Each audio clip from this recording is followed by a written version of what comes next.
Hi hello ನಮಸ್ಕಾರ. ನನ್ನ ಕಲ್ಪನಾ ಲೋಕ ಯೂಟ್ಯೂಬ್ ಚಾನಲ್ಗೆ ನಿಮಗೆಲ್ಲ ಆತ್ಮೀಯ ಸ್ವಾಗತ. ಯಾರೆಲ್ಲ ಇನ್ನೂ ಚಾನಲ್ಗೆ ಸಬ್ಸ್ಕ್ರೈಬ್ ಆಗಿಲ್ವೋ ಅವರು ದಯವಿಟ್ಟು ಸಬ್ಸ್ಕ್ರೈಬ್ ಆಗಿ.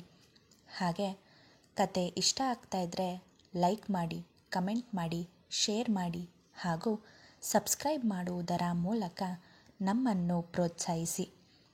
ಈಗ ಬ್ರಹ್ಮಗಂಟು ಕತೆಯ ಮುಂದಿನ ಸಂಚಿಕೆಯನ್ನು ಶುರು ಮಾಡೋಣ.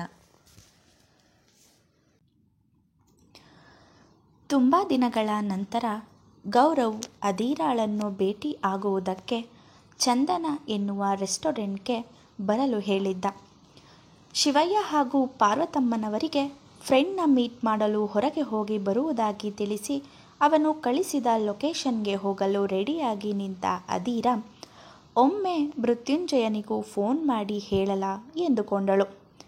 ಆದರೆ ಮಧ್ಯಾಹ್ನ ತನ್ನ ಮಾತಿನಿಂದ ಅವನು ನೋವಿನಲ್ಲಿ ಹೋಗಿದ್ದು ನೆನಪಾಗಿ, ಮಧ್ಯಾಹ್ನ ನಡೆದ ವಿಷಯಕ್ಕೆ ನನ್ನ ಮೇಲೆ ಕೋಪ ಮಾಡ್ಕೊಂಡಿರ್ತಾನೆ, ನಾನೀಗ ಕಾಲ್ ಮಾಡಿದರೂ ನನ್ನ ಕಾಲ್ ರಿಸೀವ್ ಮಾಡಲ್ಲ ಅವನು, ಹೇಗೂ ಅತ್ತೆ ಮಾವನಿಗೆ ಹೇಳಿದ್ದೀನಲ್ಲ, ಸಂಜೆ ಅಷ್ಟರಲ್ಲಿ ಮನೆಗೆ ಬಂದ್ರಾಯ್ತು ಎಂದು ಯೋಚಿಸಿ ಮನೆಯಿಂದ ಹೊರಟಳು.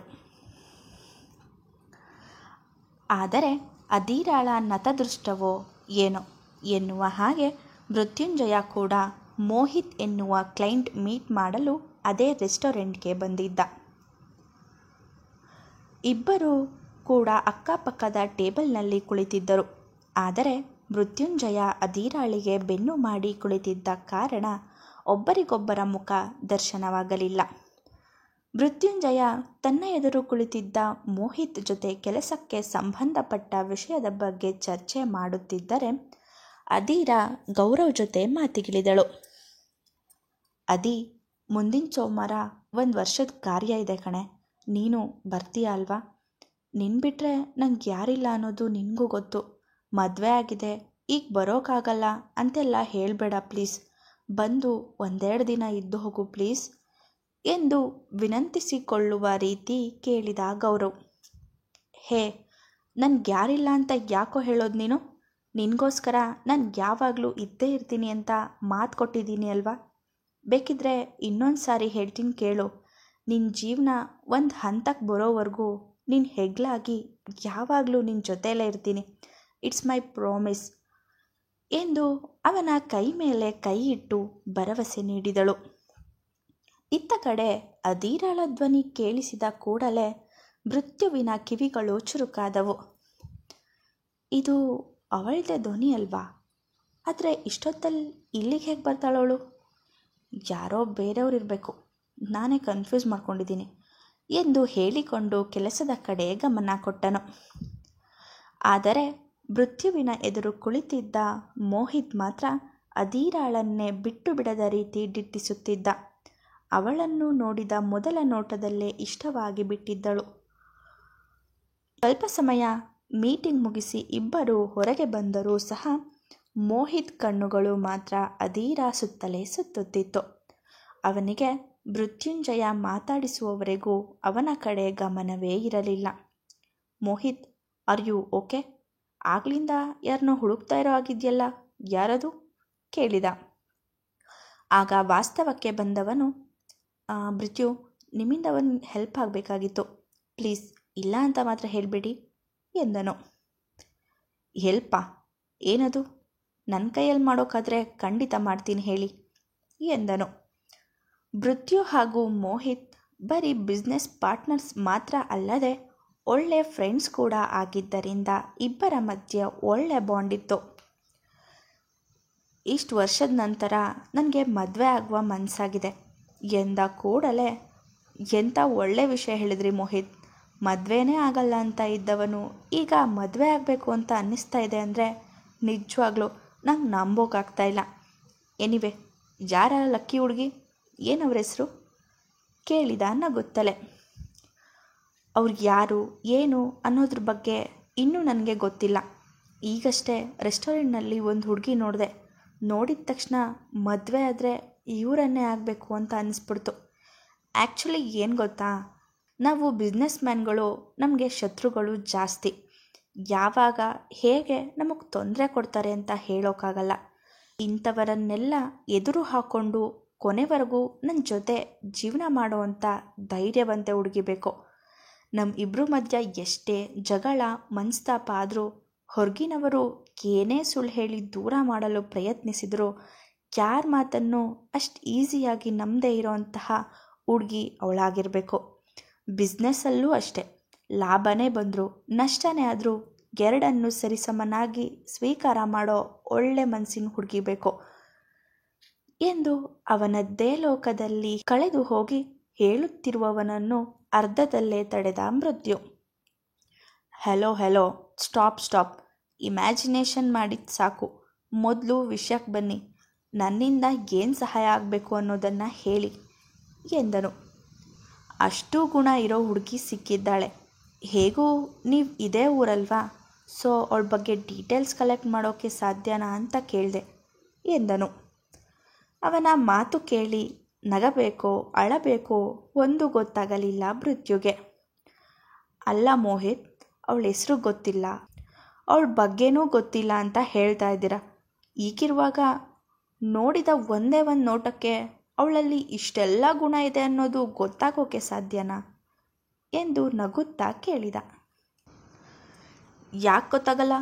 ಒಬ್ಬ ವ್ಯಕ್ತಿಯ ಕಣ್ಣು ನೋಡಿದ್ರೆ ಸಾಕು, ಅವ್ರು ಹೇಗೆ ಏನು ಅನ್ನೋದು ಗೊತ್ತಾಗೋಗುತ್ತೆ ಎಂದರೆ ನಿಟ್ಟುಸಿರು ಬಿಟ್ಟವನು, ಆಯಿತು, ಅದು ಯಾರಂತ ತೋರಿಸಿ ಎಂದನು.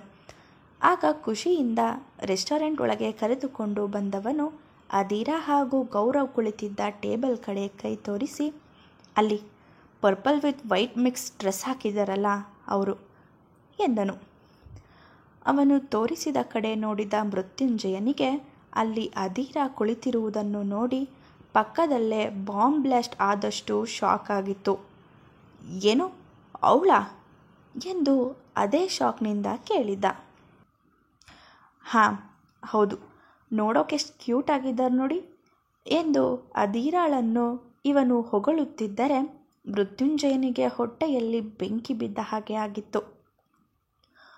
ವಾಟ್ ದ ಹೆಲ್, ನನ್ನ ಹೆಂಡ್ತಿನ ನನಗೆ ತೋರಿಸಿ ಅವಳನ್ನು ಮದುವೆ ಆಗಬೇಕು ಸಹಾಯ ಮಾಡಿ ಅಂತ ಕೇಳ್ತಾ ಇದ್ದಾನಲ್ಲ.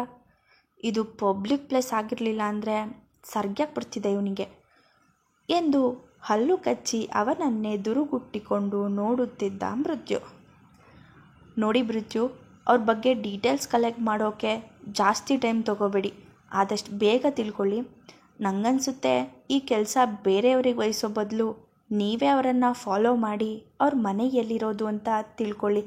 ಯಾಕೆ ಹೇಳ್ತಾ ಇದ್ದೀನಿ ಅಂದರೆ, ನಾನೀಗ ಅವ್ರ ಹಿಂದೆ ಹೋದರೆ ಫ್ಲೈಟ್ಗೆ ಟೈಮ್ ಆಗೋಗುತ್ತೆ. ಈ ಫ್ಲೈಟ್ ಮಿಸ್ ಆದರೆ ನಾಳೆವರೆಗೂ ಕಾಯಬೇಕು. ಅದಕ್ಕೆ ನಿಮ್ಗೆ ಹೇಳ್ತಾ ಇರೋದು. ನೀವು ಅಡ್ರೆಸ್ ಕಳಿಸಿದ ಮಾರನೇ ದಿನಾನೇ ನಮ್ಮ ಪೇರೆಂಟ್ಸ್ನ ಕೂಡ ಕರ್ಕೊಂಡು ಬಂದು ಎಂಗೇಜ್ಮೆಂಟ್ ಮುಗಿಸ್ಕೊಂಡು ಹೋಗ್ಬಿಡ್ತೀನಿ ಎಂದು ಉತ್ಸಾಹದಲ್ಲಿ ಹೇಳುತ್ತಿದ್ದರೆ, ಶಟಪ್ ಎಂದು ಜೋರಾಗಿ ಕಿರುಚಿದ್ದ. ಅವನು ಹಾಗೆ ಕಿರುಚಿದ ಕೂಡಲೇ ಗಾಬರಿಯಲ್ಲಿಯೇ ಅವನ ಕಡೆ ನೋಡಿದ ಮೋಹಿತ್. ಅವಳಿಗೆ ಮದುವೆ ಆಗಿದೆ, ಅವಳ ಕತ್ತಲ್ಲಿ ತಾಳಿ, ಹಣೆಯಲ್ಲಿ ಕುಂಕುಮ ನೋಡಿದ್ರೆ ಗೊತ್ತಾಗಲ್ವ ನಿಮಗೆ? ಈಗಾಗಲೇ ಮದುವೆ ಆಗಿರೋ ಹೆಣ್ಣನ್ನು ಈ ರೀತಿ ನೋಡೋದು ತಪ್ಪು. ಅವಳ ಗಂಡ ಕೋಪದಲ್ಲಿ ನಿಂಗೇನಾದರೂ ಮಾಡೋಕ್ಕೂ ಮೊದಲು ಇಲ್ಲಿಂದ ಹೋದರೆ ನಿಮಗೆ ಒಳ್ಳೆಯದು ಎಂದು ಕೆಂಗಣ್ಣು ಬಿಡುತ್ತಾ ಹೇಳಿದನು. ಅವನಿಗೆ ಬರ್ತಾ ಇದ್ದ ಕೋಪಕ್ಕೆ ಅವನ ಮುಖಾಮುಖಿ ನೋಡದೆ ಗುದ್ದಿ ಬಿಡಬೇಕು ಎಂದು ಅನಿಸುತ್ತಿತ್ತು. ಏನು ಮದುವೆ ಆಗಿದೆಯಾ? ಛೇ, ನನಗೆ ಯಾಕೆ ಯಾವಾಗಲೂ ಹೀಗಾಗುತ್ತೆ? ನಾನು ಇಷ್ಟಪಟ್ಟಿದ್ದು ಯಾವುದು ನಂಗೆ ಸಿಗೋದೇ ಇಲ್ಲ. ಬಟ್ ನಿಜ ಹೇಳ್ತೀನಿ, ಇಂಥ ಹುಡುಗಿನ ಮದುವೆ ಆಗಿರೋ ಅವಳ ಗಂಡ ತುಂಬ ಲಕ್ಕಿ ಎಂದು ಹೇಳಿ ಬೇಸರದಲ್ಲಿಯೇ ಅಲ್ಲಿಂದ ಹೊರಟು ಹೋಗಿದ್ದ ಮೋಹಿತ್. ಅವನು ಅಲ್ಲಿಂದ ಹೋದ ಬಳಿಕ ಮೃತ್ಯುಂಜಯನ ಗಮನ ಅದೀರಾಳ ಜೊತೆ ಅವಳ ಕೈ ಹಿಡಿದು ನಗುತ್ತಾ ಮಾತಾಡುತ್ತಿದ್ದ ಹುಡುಗನ ಮೇಲೆ ಹೋಗಿತ್ತು. ಆ ದೃಶ್ಯವನ್ನು ಅವನಿಂದ ನೋಡಲು ಆಗುತ್ತಿರಲಿಲ್ಲ. ಈಗಲೇ ಅಲ್ಲಿಗೆ ಹೋಗಿ ಅವನಿಗೆ ಸರಿಯಾಗಿ 4 ಬಾರಿಸಬೇಕು ಎಂದು ಅನಿಸಿದರೂ ಕೂಡ ಹಾಗೆ ಮಾಡದೆ ತಡೆದುಕೊಂಡು ಅವರಿಂದ ಸ್ವಲ್ಪ ದೂರದಲ್ಲೇ ನಿಂತುಕೊಂಡ. ಕೆಲವು ನಿಮಿಷ ಇಬ್ಬರ ಮಾತು ಮುಗಿಸಿ ಎದ್ದು ಹೊರಗೆ ಬಂದರು.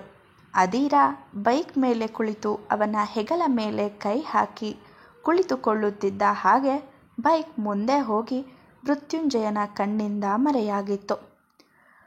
ಕೋಪದಲ್ಲಿ ಕಟಕಟನೆ ಹಲ್ಲು ಕಡಿಯುತ್ತಿದ್ದವನು ಫೋನ್ಗೆ ನೋಟಿಫಿಕೇಶನ್ ಬಂದ ಕೂಡಲೇ ತೆರೆದು ನೋಡಿದ. ತಡರಾತ್ರಿಯಲ್ಲಿ ಅದೀರಾ ಹಾಗೂ ಒಬ್ಬ ಹುಡುಗ ತಬ್ಬಿಕೊಂಡು ನಿಂತಿರುವ ಫೋಟೋ ಅದಾಗಿತ್ತು. ಝೂಮ್ ಮಾಡಿ ಹುಡುಗನ ಮುಖ ನೋಡಿದ. ಈಗಷ್ಟೇ ಅದೀರಾ ಜೊತೆ ಹೋದ ಹುಡುಗ ಹಾಗೂ ಈ ಫೋಟೋದಲ್ಲಿ ಇರುವ ಹುಡುಗ ಇಬ್ಬರು ಒಬ್ಬರೇ ಅನ್ನೋದು ಅರಿವಾಗುತ್ತಿದ್ದ ಹಾಗೆ ಮೃತ್ಯುಂಜಯನ ತಾಳ್ಮೆ ಪೂರ್ತಿಯಾಗಿ ನೆಲ ಕಚ್ಚಿತ್ತು. ಮಧ್ಯಾಹ್ನವಷ್ಟೇ ಅದೀರಾ ತನ್ನ ಜೊತೆ ನಡೆದುಕೊಂಡ ರೀತಿ ಹಾಗೂ ಆಡಿದ ಮಾತುಗಳು ನೆನಪಾದವು.